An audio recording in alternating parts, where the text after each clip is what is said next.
Bismillahirrahmanirrahim.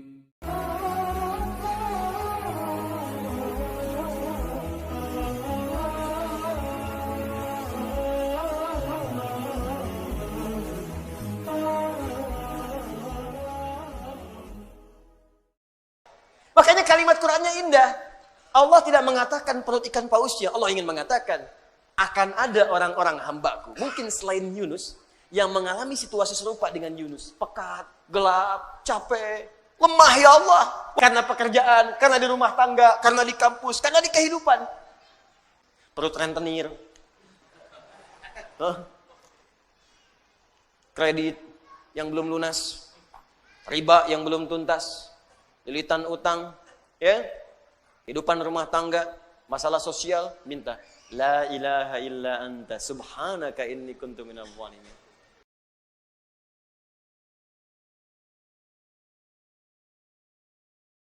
Jika kita ingin mendapatkan kemudahan dalam hidup, kenyamanan, kenikmatan, maka kunci yang pertama kata Allah, fokus baik-baik, perhatikan, ikutilah, temani, dempetin, ya. Oleh kita sandingkan kehidupan kita itu dengan golongan-golongan yang paling utama. Wa hasuna ulaika rafiqa. Dan mereka itu sebaik-baiknya model kehidupan yang harus kita ikuti sampai dempet ikuti dengan dekat sekali pola kehidupan mereka. Siapa mereka ini?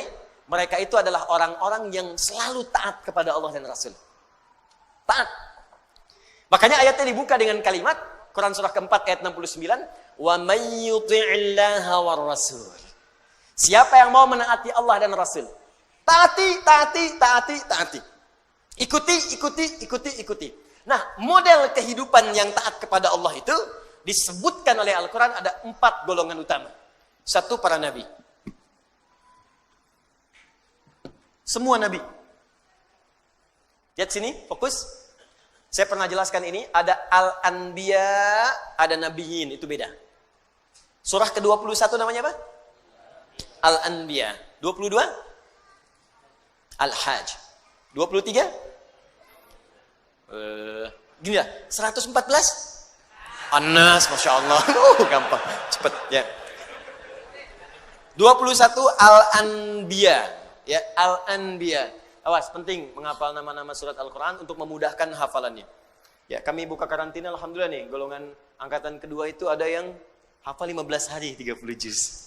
Ya, saya bahagia sekali. Ada yang 15 hari, ada yang mungkin hari ini selesai itu.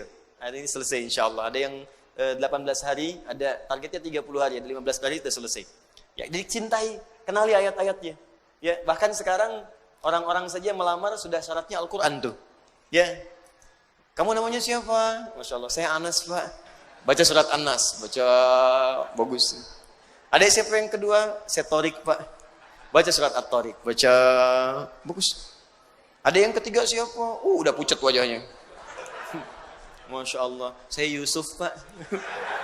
Yusuf. Wah, tapi memang gak hilang akal. Cuman panggilan sehari-hari, kulhu. Dari sini. Ada Al-Anbiya. Anbiya, ada nabiyin, an-nabiyyin. Kalau anbiya, beberapa nabi. Karena itu di surah Al-Anbiya tidak dikisahkan semua nabi. Tapi kalau nabiyin itu seluruh nabi. Dari Nabi Adam alaihissalam sampai Nabi Muhammad sallallahu alaihi wasallam. Jadi Allah akan memberikan pesan kepada kita, kalau hidup kita ingin tenang, ingin nyaman, ingin nikmat, di rumah tangga, di pekerjaan, di kehidupan sosial, ikuti pola hidup para nabi. Makanya saat Anda sakit, ada contoh Nabi Ayub yang pernah sakit. Fokus. Ada yang pernah sakit. Ya Allah, saya sakit kepala, sakit di kaki, sakit di tangan, ya, sakit di kantong, ya, sakit macam-macam. Nah, begitu terkena penyakit fisik, Allah turunkan pola kehidupan Nabi yang pernah sakit. Ada yang ringan-ringan, seperti Nabi Ibrahim sakit. Bagaimana menikmati penyakit itu? Ini yang paling indah. Sakit tapi menikmatinya gitu. Kan kebanyakan orang sakit itu menghadirkan keluhan kan? Makanya dokter bertanya ketika pasien datang, keluhannya apa Pak? Keluhannya apa Bu? Ada orang sakit mengeluh. Tapi kalau Anda paham rumus ini, sakit tapi menikmati sakitnya. Pernah nggak ada orang terima sakit? Keluhannya apa? Nggak ada, nikmat semuanya. Terus ngapain Bapak kesini? Cuma buat kasih tahu aja. Orang semua sakit itu ditanya keluhan. Yang ini tidak, menikmati sakitnya. Nabi Ibrahim sakit. Ketika sakit, Quran surah ke-26 ayat 80. Wa idza maridtu fahuwa yashfin. Kalau saya sakit, pasti Allah sembuhkan. Enggak ada keluhan. Allah, Engkau yang memberi saya makan. Engkau yang memberi saya minuman. Engkau yang menghidupkan saya. Engkau yang mewafatkan saya. Seperti Engkau menyehatkan saya dengan makanan dan minuman. Saya sakit pun, pasti Engkau sembuhkan. Enggak ada keluhan yang keluar. Yang dahsyat Nabi Ayub. Ketika Anda berkata, itu kan penyakit biasa Ustaz. Tapi saya ini kena jantung. Jantung. Tapi kan masih hidup, Bu. Kematian itu tidak ada hubungan dengan jantung. Kematian itu dengan ajal. Ada orang nggak sakit jantung pun kalau sudah tiba waktunya meninggal juga. Gitu. Tapi kan ginjal saya tidak berfungsi. Tapi kan mata ibu berfungsi. Ya. Tapi kan telinga Bapak berfungsi. Lisan kita berfungsi. Maka ketika ada orang mengeluhkan penyakitnya, Allah turunkan penyakit yang paling dahsyat yang pernah dialami oleh seorang nabi, yang tidak pernah dirasakan oleh orang sebelumnya dan tidak akan pernah dialami oleh orang setelahnya. Supaya nggak ada yang mengeluh lagi. Ketika mengeluh, Allah kemudian balikan. Ini aja nabi saya uji, dia nggak mengeluh. Kamu bukan nabi, kenapa mengeluh?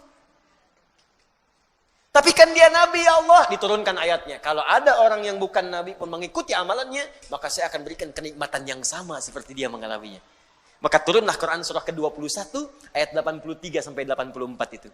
Wa ayyuba idznada rabbahu anni massani yadurru wa anta arhamur rahimin. Kata Allah, "Hei, saya akan buka kisah Ayyub alaihissalam supaya kalian belajar."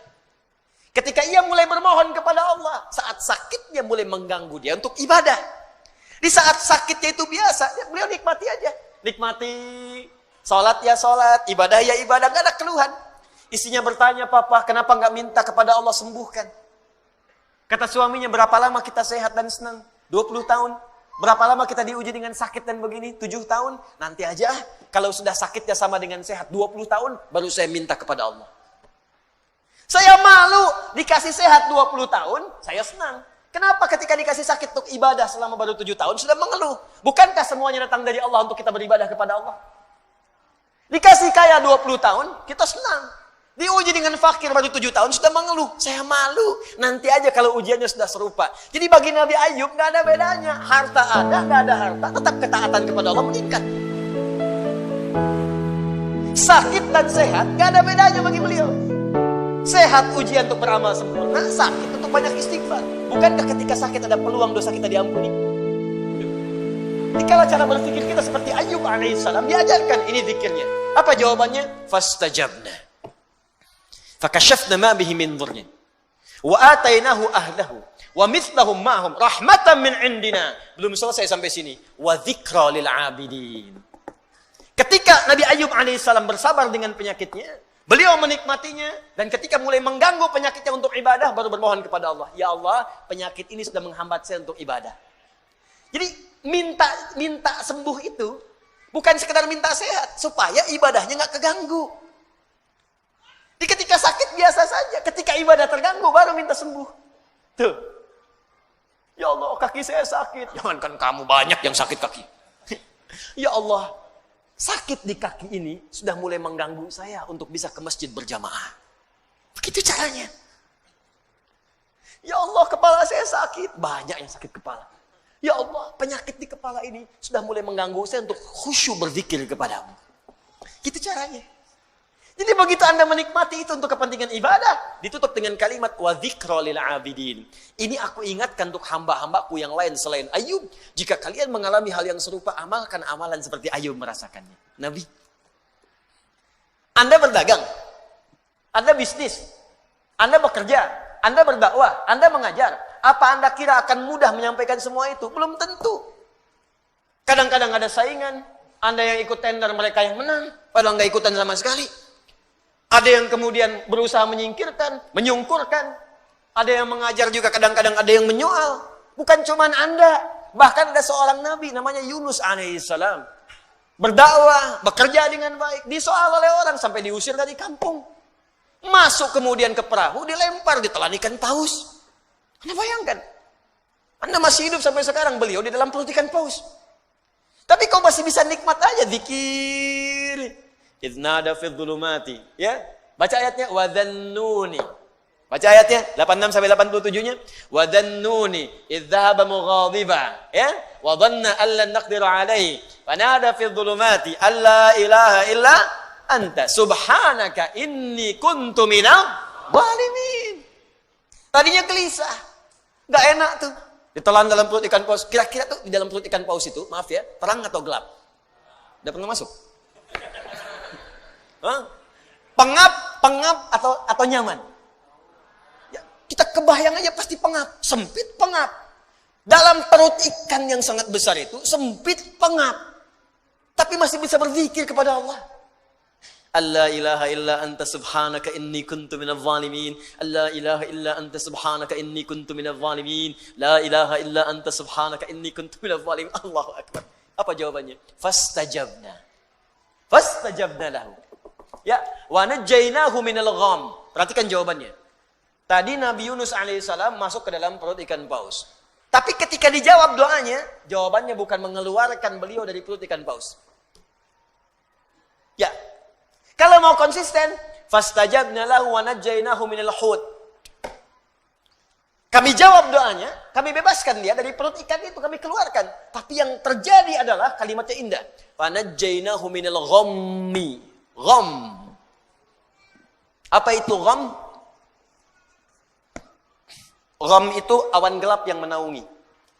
Gelap. Tiba-tiba gelap. Bahasa Spanyolnya puek. Udah siang, masih siang, udah gelap. Gelap. Fokus. Jadi ada ghamam, ada gham itu beda. Kalau ghamam itu awan teduh yang menaungi. Ghamam. Al-Baqarah ayat 57. Wa dhallalna 'alaikumul ghamama wa anzalna 'alaikumul manna wassalwa. Paling kiri sebelah bawah. Ayo mana Qurannya? Di ada ghamam, ada gham. Kalau gham itu awan gelap yang menaungi. Maksudnya ini bahasanya tinggi, bukan awannya.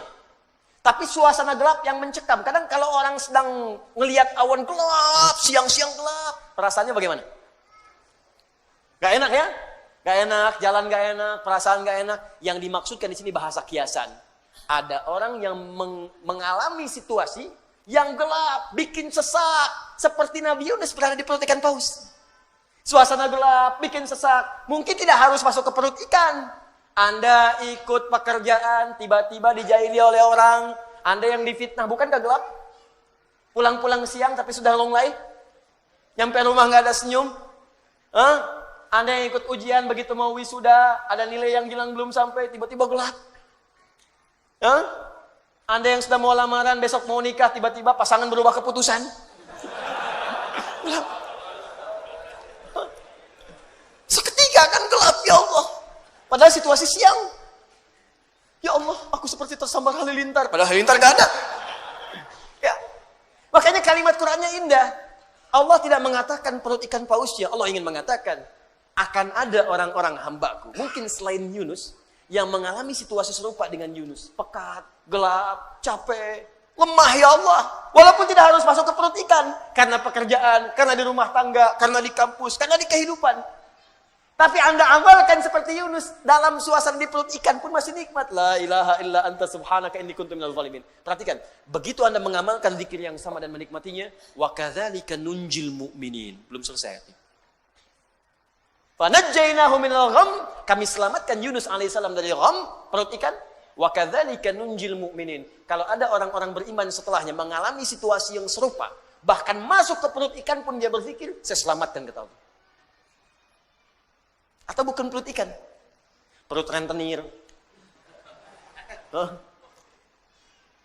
kredit yang belum lunas, riba yang belum tuntas, lilitan utang, ya, kehidupan rumah tangga, masalah sosial, minta la ilaha illa anta subhanaka inni kuntu minadh dhalimin.